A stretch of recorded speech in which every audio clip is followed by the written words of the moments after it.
Hi, David. I'm going to introduce you with lots of blurb around the page, so we don't need to do intros. But I know who you are, and you're one of the people I listen to with regard to sports rights and sports business in general. I was interested about that post you put on LinkedIn last week around the rights on the 100, and you ended it by saying, "Do not sell the family silver because it's easier than making difficult decisions." So just expand on what you were getting at around the 100, the sale of 100 franchises, and generally where we are with regard to um, the development of English cricket. Mm. Well, thanks very much for having me on. I'm a big fan of the newsletter. Um, I think over the years we've seen private equity, stroke venture capital, whatever you want to call it, come into a number of sports now, um, without actually reforming those sports. So the sports are attracted by private equity on the basis that it brings in money to cover their losses for a period. And in that article, which referred to Premiership Rugby, it's a brilliant example. CVC invested £200 million or whatever the actual figure was, and that money's all gone. It's all been spent by the clubs because they operate at a loss. Every year, more or less, every club operates at a loss every year. They take the money in, they continue to operate at a loss, and the money runs out at some point, and then those clubs, stroke sport, is left with less of a share of the pie. So, they're giving away 25, 35% of their future income, and they're in exactly the same position as they were a few years back. So I think that the key thing for me about private equity is don't bring it in to avoid, as you said, difficult decisions. So at the moment, the ECB is in a position where there's a whole bunch of counties. Most of them are making losses. If you took away the ECB central money, they're probably all making losses. Clearly, cricket is in a position where it needs to think about, how do I cut my cloth according to my revenue. They're overspending what is actually coming into the game. So the easy thing to do is, right, what have we got that's worth something? Oh, the 100. Let's sell that. We bring in whatever the figure is, certainly hundreds of millions of pounds. And that money is then spent effectively keeping all those counties in business for another few years without having to take any difficult decisions. So cricket as it is continues on the way, continues forward on its merry way. And in, I don't know, 5 years, the money's run out. So all that dividend from the 100 is gone. And at that point, you've got 8 to 10 counties, whatever it ends up being, in a really solid position because they've got stakes in the 100, assuming the 100 makes money, and the rest of the counties are effectively bust, which is kind of where they are now if they don't get the 100 money. My thoughts are that cricket, ECB, cricket as a whole, needs to sort itself out before it even thinks about selling anything. It needs to think, well, what is a sustainable model for cricket going forward? Now, that involves difficult decisions. And look, I'm a huge fan of county cricket. As I said, my lad is in the age group pathway at one of the counties.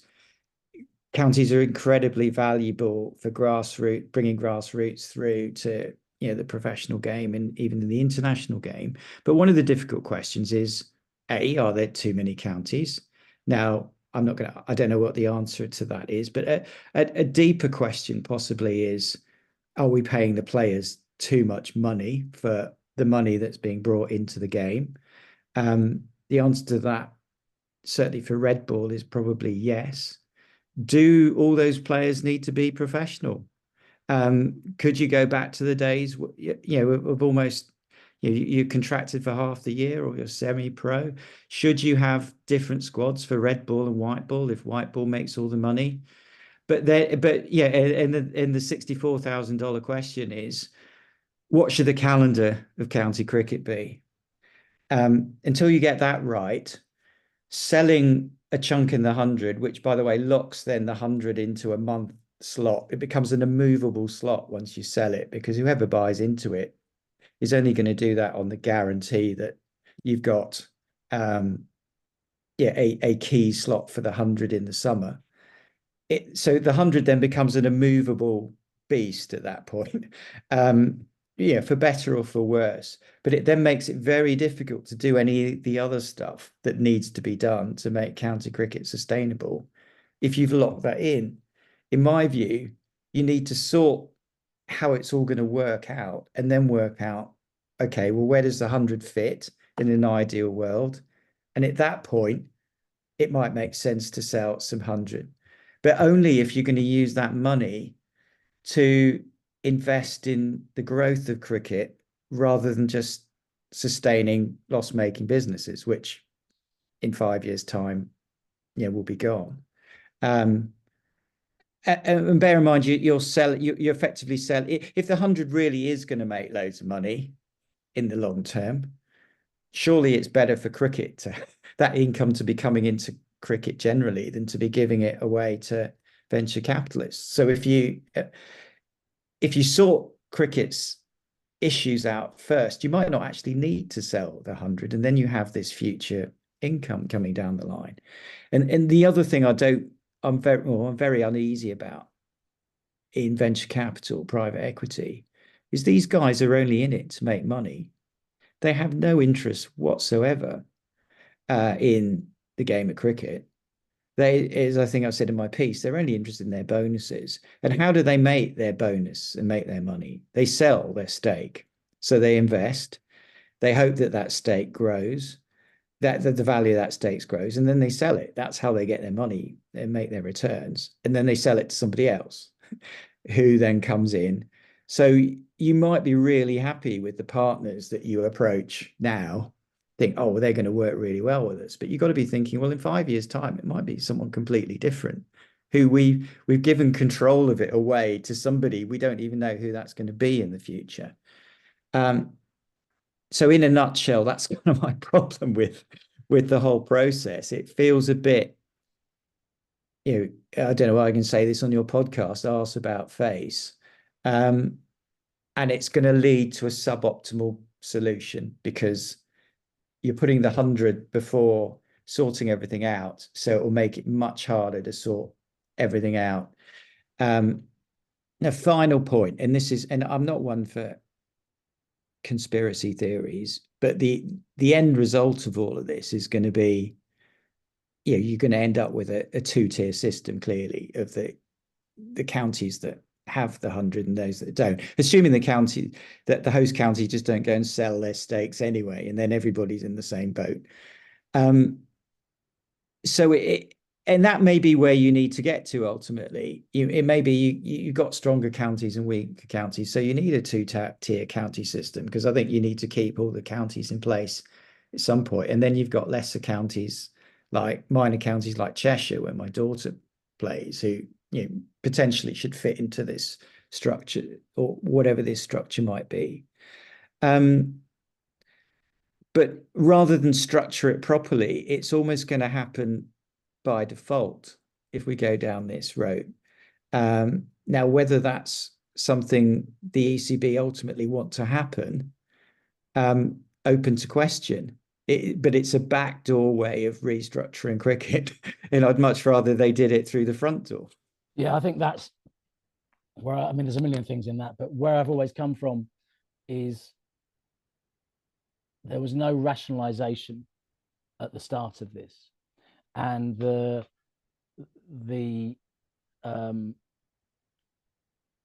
what you want is a good understanding of who we are, where we're going, why we're doing it, and then you can make a step change. Actually, they made the step change, they locked in the step change, and then they're trying to work out where it goes afterwards. Yeah. And what really worries me, because you can say everything you say is true. Lots of counties. I think Surrey might make money without the ECB, Yeah. but that would be about it. And I know Derbyshire, of course, are in profit. You know, they've gone a different way, but they've still got whatever it is, 40–50% of their income will come from the ECB. That's general. It might not be specific to Derby. But my point is here that by doing this, there's a loss of control. If you're private equity and you're coming into a sports organization, for a start, you're not going to want 50%, 49%. You're going to want 100% because you want to control it. At least you're going to want sort of 70, 80. So you are the biggest voice in the boardroom. And what we've seen in sport, the way it develops in terms of its relationship with money, is it doesn't stop. We've seen that with Premier League over the years, that gradually the fan experience, they talk a good game around it, but the fan experience and the product is much better, but they're paid through the nose for it. And it's increasingly sacrifice sacred cow after sacred cow. And there are a lot of people that are still unmoored from football, even though they watch it on television. And what concerns me is the lack of control. This will lead to ownership groups, which could be overseas ownership groups, could be IPL, could be wherever it is, having a huge control over what is going to be seen to be the premium product in the summer.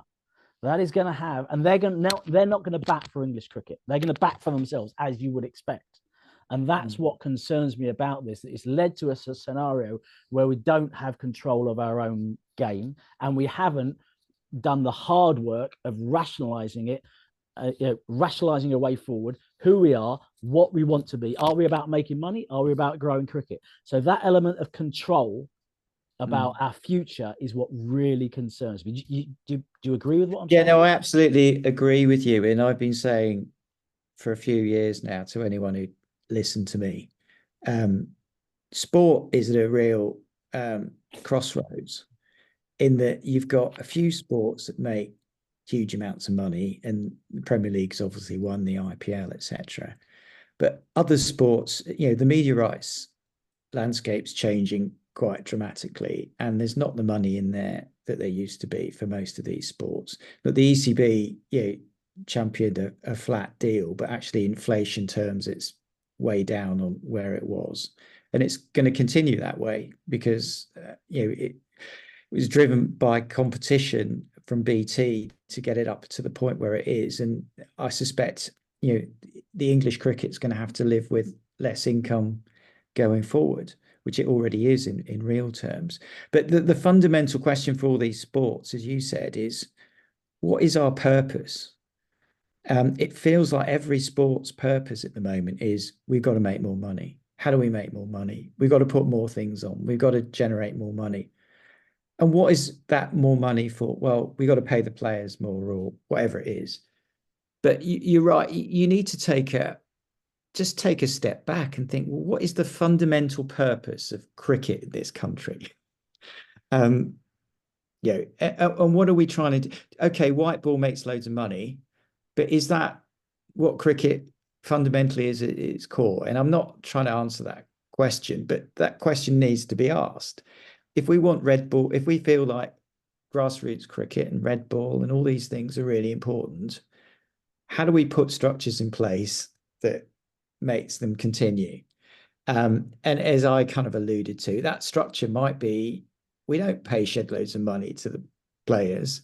We make it might be that, and not just cricket, a lot of sports, if you look at, why is the conference in football, now kind of a lot of the teams in the conference are fully professional at the 5th level of English football. And I wonder why football doesn't make any money. Is because it pay the players too much fundamentally. And it's the same in most sports, but it seems to be this runaway train. Nobody's prepared to step back and go, well, actually, do we need to pay everybody more and more money all the time?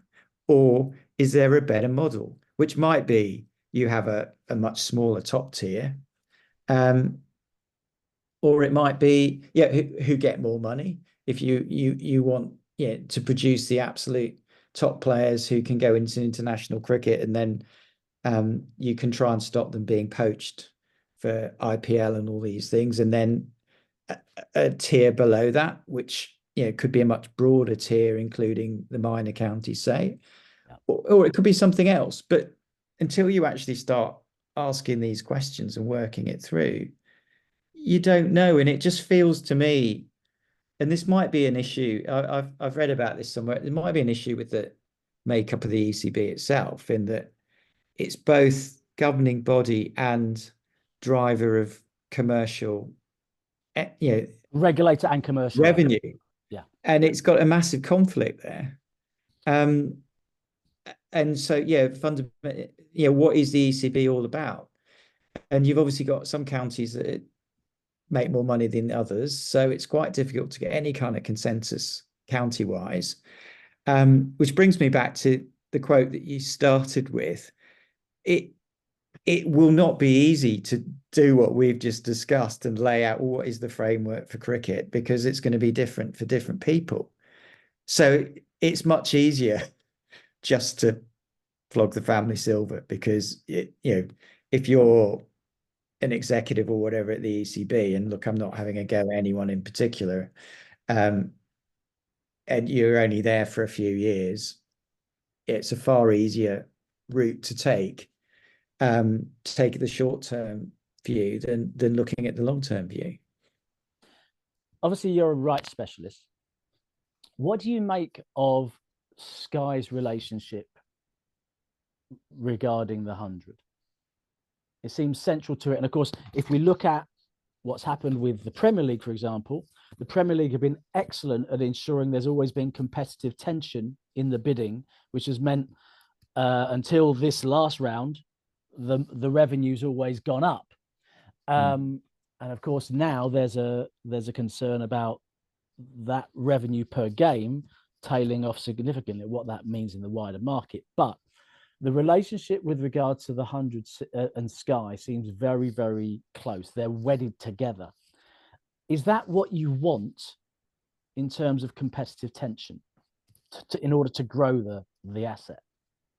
Well, I don't know exactly what Sky's relationship is around the 100, and whether they pushed for it, or whether, I suspect it was more the ECB pushing for it in the first place, because the ECB looked at the Big Bash and the IPL and wanted to create something where it had control as opposed to the counties had control, because the view was, well, the county, as we just talked about, 18 counties, it's too unwieldy, we can't get anything done, this is what we do. Yeah, that's true. But had to keep the blast going to keep their counties happy, because that was the point where you should have really gone, well, what is white ball cricket in this country? If we're creating franchise cricket, how does that work? Instead, let's fudge it and have both. Yeah. So Sky clearly care more about the 100 than the blast. And if you look at it at the moment, where the blast's hardly getting any coverage on Sky. Okay, you got the Cricket World Cup, but obviously you had the USA last night who did really well, but most of these games are completely meaningless, which is another issue about quality is more important than quantity in these, in any sport.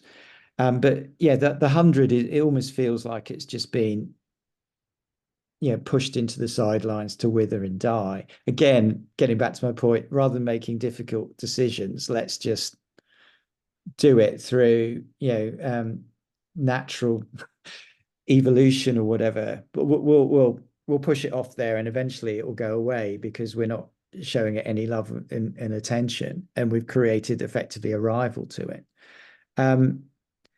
Sky clearly are committed to the 100. I don't know what value they attach to it now. I suspect when it started, they didn't attach very much value to it at all, because all the value's in international cricket as far as Sky is concerned. Does the 100 really move the dial for Sky? If you took the 100 out, would they lose subscribers? I doubt it. because most of the subscribers to cricket are there for the internationals. So if Sky were putting an honest valuation on it, and the way they value things is, well, how many additional subscribers does this add? I suspect it's very few. So on that pure basis, it probably doesn't have a huge amount of value to Sky. That may change, and going forward, obviously. But they clearly, as far as their coverage of county cricket, or domestic cricket, I should say, the 100 is clearly the only thing that matters. They pay lip service to the county championship, but cricket costs an awful lot of money to produce as well, as you know. So I suspect they'd rather not do any county cricket if they could get, red ball cricket if they could get away with it. Because again, that doesn't really move the dart. And by the way, I think there's an opportunity here for the counties with their own TV services. I've been watching Blast on YouTube because it's not on Sky, and you watch county cricket on YouTube because it's not on Sky. And it almost gets to the point where you think, well, do I really need Sky? I could just watch county cricket on YouTube. If it hits that tipping point, then Sky may do something about it, because then they start losing subscribers. But there's definitely something the counties could be doing around monetizing that. If Sky aren't using the Blast, then the Blast should be sold somewhere else, quite frankly. Yeah, it's a good point, actually. I mean, just to go back to one of your earlier points, I mean, and to play devil's advocate, while I agree that family silver is being sold, and if you look at the CVC example, which is what you put in the original post, excuse me, that money has been, that cash injection has been used up. Turning that around, you could turn around and say, well, a lot of the county clubs are unsustainable businesses, as we've talked about. That selling that silver is a cash injection in order to turn them around, diversify their businesses, change their grounds, make sure there are revenue raising businesses based out of their grounds, whatever it may be. There is an opportunity to do that, and if they can take up the shortfall that has been lost through the ECB's TV deal, giving them less in real terms and increasing costs, if that can be made up via increasing right fees from the sale of assets going forward, of TV assets going forward, that is a potential opportunity, albeit it trusts the counties to act as professional businesses, grasp that nettle, and make that radical, well, not be a radical change, but important change while they can. And the trouble is, that hasn't happened in the past, realistically. But it is an opportunity, and that's the way it's being sold. And I mean, I recognise that there is a logic behind that. Do you see that? I don't look. And in my post, I used that kind of event as the only reason I can see why you would sell the family silver. If there is a cost to the restructuring that you can't afford, then bring some money in which allows you to restructure, which is a scenario you've outlined. I suppose the question is, if you improve your ground at poor old Derbyshire, we keep talking about you improve the ground at Derbyshire and you put concerts on and all that, is that still going to actually cover the cost of first class cricket? My understanding is Derbyshire as a club would be much better off if they didn't actually play any cricket. Well, just did I would say they have famously made profit in 10 of the last 11 years, albeit that's with a big subsidy from the ECB and Michael Bublé doing his thing. Michael Bublé has played at more county grounds than quite a few centrally contracted England players. And I don't know Derbyshire's specific kind of attributes. I'm just using them as a name to represent the smaller counties. Look, if if you can take that money and invest in the club to generate future revenue generating opportunities, then yeah, why not? But then the other way of looking at it is actually private equity is kind of expensive debt. So you're giving away future revenues for money up front. If you're going to create, good at revenue opportunities going forward, if there are good viable revenue opportunities to develop going forward, then why don't you just borrow the money and do it? So, for example, look at Lancashire. They've increased their debt, but they've expanded their hotel, which makes money. And so they've been able to borrow to raise the money because it's a viable business going forward. So again, I'm not convinced that bringing in equity investment is the right thing to do. If it's a viable business opportunity going forward, it's a viable business opportunity going forward, private equity or not. You still need to then, get your costs in order, to meet your revenues. So I'd like, in an ideal world, you could possibly do both. My concern is they probably won't do either.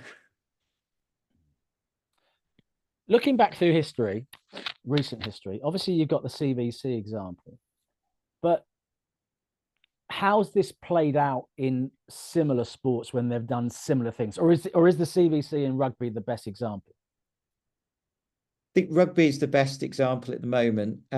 Obviously, the one that everyone quotes is Formula One, and look how much money CVC made out of Formula One. I would argue that was nothing to do with CVC. They just happened to be in the right place at the right time. Formula One income model changed dramatically, but first of all, TV rights went up a huge amount, and then Formula One moved away from a free-to-air TV model to a more pay model, and so their revenue went up, and CVC were able to sell it, made huge amounts of money out of it. And that's then when I think they thought, well, what other opportunities are there in sport? And apologies, I'm not meaning to have a go at CVC particularly, but then there's a tendency of anyone who makes lots of money, be it, they've sold a business or they've had share options or whatever, and they move into another area and they feel, I know far more than the people who are embedded in that entity or sport or whatever. So it's very easy for outsiders to come in and go, yeah, we know far more about it because we're proper business people and you're not. Well, Chelsea, look at Chelsea as an example of where, and Chelsea is effectively private equity, by the way. And at some point, who is it, Clearpoint or whoever's Clear Lake. Clear Lake, they're going to want to get their money back. They're not in it for the long haul. So if I was a Chelsea fan, I'd think, well, I don't know who's going to be owning my club in 5 years' time. It's not going to be this lot, assuming they can sell at a profit, of course, the way they're going. So there's another example of where it hasn't really worked. And the difference between Formula One and now is it's a completely different marketplace. The rights aren't going through the roof. Income, sponsorship is struggling. Where is the easy growth coming from? Well, there isn't any now. The boom is probably over, unless you happen to be the Premier League selling into America or somewhere like that. But for most sports, the boom is over. And actually, they need to think about how do we possibly retrench our sport, given that the good old days have gone for the foreseeable future. Which gets me back to my point about sports, and this isn't just cricket; it's across the board. Sports need to work out, well, what's our long-term income here, and how do we set our cost base up to match that income? Yeah, and that was, I mean, I would also say, just with the Formula One point, to make a point around that, you had Bernard Eccleston, who had very strict control of that, and perhaps you could argue didn't move with the times. You could argue there's a similarity with cricket there, but well, you could, because Liberty have obviously done very well with yeah. Formula One by doing a whole load of stuff. But again, it's no, and I mentioned this in it's no secret what all these things are that they've done. Why do you need to bring in private equity to provide a degree of commercial expertise as a sport? Just get the commercial expertise and bring it in. Yeah. You don't need to sell off a stake in yourself to get the expertise. And I suspect you'll find that people outside private equity have at least as much, probably a lot more expertise in these matters, because the bankers aren't sports industry executives at the end of the day. How important is the free-to-air element? Because that was trumpeted very loudly, getting cricket back on the BBC, and it really was important, because I think that decision in 2005, while more money came in and while that did help keep the lights on in a number of counties, I think overall it's seen as a negative. I think it's seen as a mistake. So getting back cricket of some form onto BBC television, free-to-air television, was critically important. Actually, we haven't had a renewal of that. The Sky part has been renewed. We haven't had a renewal of the free-to-air part.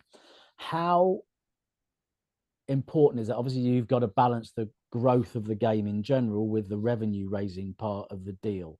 So thoughts on how that might work and play out? Well, first of all, I'd say I was surprised when the ECB extended Sky without extending free to air at the same time, because it effectively means normally you do these things at the same time, because you would vary the contractual terms of both parties, to make sure that it gels. What the ECB now, Sky will have signed a contract which says we can do X, X, and this. Free to air TV can't do this, and that.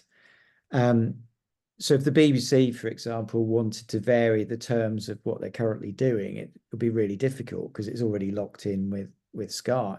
And then the ECB have to go back to Sky. And in those circumstances, Sky would probably say, well, that's fine, but it will cost you. So I don't know the exact reasons the BBC haven't renewed. I suspect it's probably about money, and they're not prepared to pay what the ECB's asking. And ultimately, the free-to-air model these days, apart from a few choice rights, is about exposure rather than money. It would be better in a way. And again, this will come out of it once we know what the real value is that Sky are putting on it. So next time around, if you would run a separate process for both free to air and pay just for the 100. At that point, if Sky are only valuing it a few million rather than 50 million or whatever the official figure is, you might go, well, actually, why don't we have more of it on free to air telly? So there's potential opportunity there. The difficulty with free to air TV is cricket doesn't necessarily get the audiences that keep the schedulers of the channels happy. You find that Cash in the Attic or something will potentially get a bigger audience, and as I said, it's really expensive to produce. Test cricket in particular, I was at the BBC when we looked at Test cricket, and the trouble with Test cricket is back then it was well over £500,000 a test to produce, and you've no idea how long it's going to be, what the hours are going to be. It could be over in 2 days, it could rain, it's a nightmare for schedulers, and it doesn't produce, apart from say Australia, and I suspect India now, it doesn't necessarily bring in that big of an audience in sporting terms even. So you need to find a balance between how do you promote cricket on free to air or in a free way. And actually, I think that's where the YouTube stuff's quite good as well. And how do you bring in revenue? The reason it went to Sky originally was because of revenue, wasn't it? Because they could afford so much more than Channel 4 at the time. And once you, it's a bit like crack cocaine. Once you get the taste of the money, it's very difficult to go back, because you got a really good job and you got a big mortgage. It's very difficult to leave that job, isn't it? So once cricket transformed, I'm not saying, maybe it was the right thing to do, because it allowed them to bring in central contracts and do all kinds of things to the game that's made our game, a lot more competitive internationally than it was. But once you go down that route, it's very difficult to go back. Which kind of brings us back to our point. What is the point of cricket at the end of the day? Do you want as many people playing it as possible? If you do, then you need a free-to-air element but that's not necessarily the BBC, by the way, because how many kids will even watch the BBC? It could be other platforms. It could be, free to air on, TikTok or whatever the latest thing that kids watch. YouTube is very popular for kids, by the way. But most kids probably won't even watch live sport. They're more interested in clips and packages and things like that. Or if they are watching it, it's just a second or third screen. So it's not a simple answer. Just getting cricket on the BBC won't necessarily boost the number of people who play cricket, because the people you're appealing to on the BBC are generally people like us who aren't going to take up the game. But what you will do is broaden the reach of the game. And if you look at sports like, I don't know, rugby league, for instance, or boxing, that when we were kids were really big. But when you and bury's the wrong word, but when you put them on a platform that's not watched by a lot of people, their relevance diminishes. And then that allows down the line, think, well, nobody's watching this. So what does the pay TV company do? They go, well, not sure we can pay you quite as much now, because people aren't watching it anymore. But that's because you haven't built its profile. Yeah, and I don't know if that answers your question, but it's kind of a ramble. Yeah, it's around it. I mean, one of the initial reasons for the 100 was they looked at the potential rights around cricket, excuse me, and the demand was softening. They were going to get less. Red ball cricket was not watched around the world, with the exception of England, of course. And that's the other thing, that red ball cricket in England is actually one of the most important things in a test match environment. Yeah, in an international environment, it is. Yeah. Not at a domestic level, absolutely. And that was one of the reasons. So they've tried to find a product that was a competitor to the IPL and the Big Bash. Obviously, there was an opportunity to nail down the format early on, because we in England actually invented it, and then we kind of lost control of it, or got out innovated, shall we say. And then then they thought they couldn't do it out of counties. Originally, there's stories around it. It was originally sold as a county T20, and then it was changed. So just picking the bones out of that, that's the story we're told, right? Does all that stack up in your mind? Does that, as a rights specialist, is there anything you kick the tires and you're not sure about? Well, look, I think, clearly white ball cricket is very popular, number one. T20's been brilliant for the game. In general, it's helped reinvigorate the game. So I think that's good. There clearly is a threat, an existential threat to our cricket in England and Wales or the UK, or whatever you want to define it as, by the IPL and franchise cricket. So not to do anything would have been misguided and foolish. Now you could question, is it just delaying the inevitable because the IPL is so much bigger than anything we can do is it really going to stop players going to play, in different franchises around the world? You just look at the money available in the 100, what is it, 120 grand or something, which is, for someone like Joss Butler, is kind of changed down the back of the sofa from what he's earning elsewhere. And we even saw, the threat that the Major League Cricket could start taking people away from the 100, because for the first time, English cricket up until now has had a pretty clear window. Because it's Northern Hemisphere, yeah. Whereas now, there's a potential threat to it. So something had to be done. Yeah. Now you could question, should that have been through the blast? Personally, I think whatever the solution was, it should have stayed as T20 rather than the 100.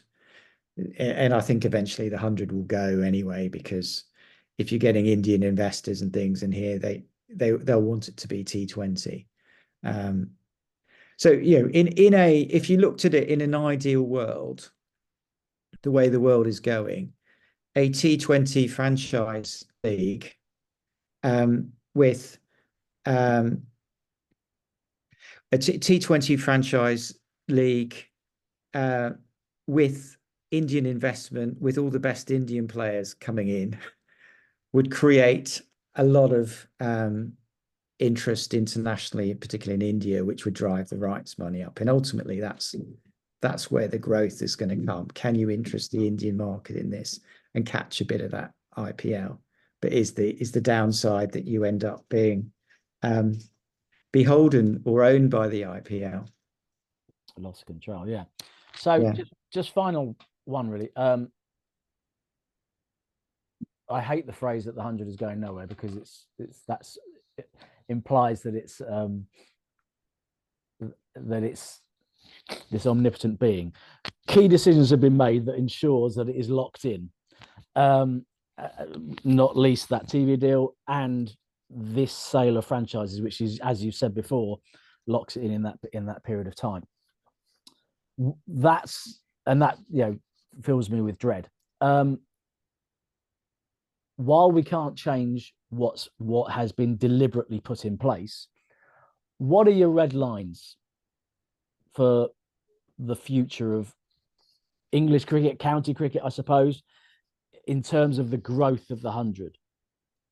Because my fear is, okay, they're saying it's locked into this period in time in August, and it won't grow for a period of time. But I think we're losing control of this, and that lack of control means outside influences will come in and change the rules of this particular game, and it would gradually eat up more of the traditional domestic environment of cricket. Yeah. So what are your red lines? It's really difficult to say, because we're coming at this, as we talked about, from the wrong angle. We're coming at it as, well, the 100's going to be this. How does that affect everything else? What we should be thinking about is how does everything else coexist together? So, for example, could you have red ball being played at the same time as the 100 in parallel? But nobody's even really considering that. I have a lot of problem with Test cricket not being played in August. I thought last year the Ashes being over by July was ridiculous, quite frankly. And I think it actually took a bit away from the 100 as well, because, and by the way, I quite like the 100. I'm not against it. But the first week of the 100 was just a massive anticlimax coming up off the back of the Ashes. So red lines, it's difficult to say, because it depends. And if it had to be exclusive, have an exclusive window, then I'd say the window shouldn't get any bigger. But I think we should look at it differently. Do we need to have an exclusive window? Could you run red ball cricket, in parallel? Can you run Test cricket in parallel? Let's think outside the box. If it really is bringing in a new audience, then why not run it alongside the things that attract the old audience as well? Why do we need to switch the old audience off for a month just to run something for the new audience. And that gets back to, ultimately, what is the structure of county cricket? If it became slightly differently, and we're heading this way anyway, where you're going to get specialist white ball, specialist red ball players. If red ball becomes, so I sort of suggested, semi-pro, you could run it all summer. You could play it at the outgrounds, and you'd find your county members would actually be really happy. Do they really care if, well, say Josh Butler and Phil Salt play for Lancashire, but they don't play for Lancashire anyway? Do they really care if the superstars of county cricket aren't playing county cricket? They're playing in the 100? Probably not. Rugby manages with, it carries on while international rugby's on, and it seems to work okay. Obviously, there is issues with number of games played, etc. But I think if you impose red lines without working out what your end product or where you want to get to, again, it's another way of just stifling innovation. I would say let's not work out our red lines until we know actually what we want to be. Yeah, I suppose it goes back to that initial question, isn't it? We haven't taken the difficult decisions over cricket. No. And things have been imposed, and dialogue hasn't been cohesive or comprehensive, or all parties involved. Too many decisions made behind closed doors in committee rooms, and so we end up with anger across both sides, and name calling across both sides. I suppose I'm part of that process, but I realize it's really not helpful. But hey, I'm the powerless in this. Well, unfortunately, we are where we are now, and we're not going to change things. So now we need a sensible debate about, well, should the host counties be retaining control over the franchises? Should they be selling off their 51% stakes? How do you avoid, the worst case scenario, which you've highlighted to an extent? The 100 is going to be sold, and we can grumble about it as much as we want, but there still needs to be a serious debate about the future of cricket. We can't keep kicking the can down the road. So it may be, well, if the 100's in this window, what else can we, what does the rest of it look like? Let's have that debate as well. And that might actually mollify the most ardent critics. The problem is, this whole sale is operating in a total vacuum, and that's when all the conspiracy theories and everything come out, which I don't think are true. I think people are just doing the best they can with what's put in front of them. We might not like it, but I don't think anybody's out has some kind of underlying agenda here. It's just being badly managed. Yeah. On that key point, it's been badly managed. Thank you very much, David Murray. You're most welcome.